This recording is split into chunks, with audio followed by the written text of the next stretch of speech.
Hej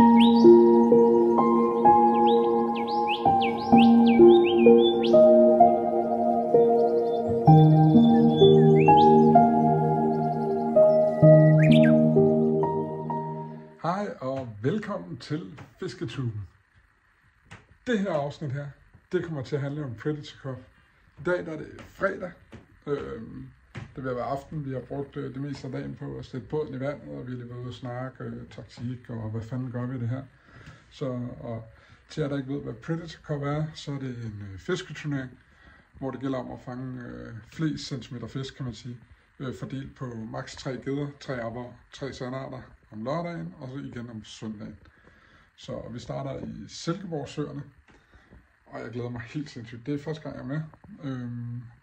Jeg skal fiske for Komsted nu her, så det er Hummingbird, min kvote der. Klokken er ved at være mange nu her, så jeg vil lægge mig ned og få noget søvn, så vi er klar til i morgen. Så følg med, og så lad os håbe, det bliver en fed turnering. Tak fordi I følger med.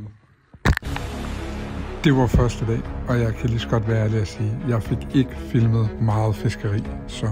Men her der er lidt af indsejlingen og skippermødet og det her. Vi fik en enkelt fisk den første dag og mistede et par stykker. Og jeg skal nok lige sørge for at smide et billede ind her, så I også lige får lov at se fisken. Men lad os så følge med i morgen.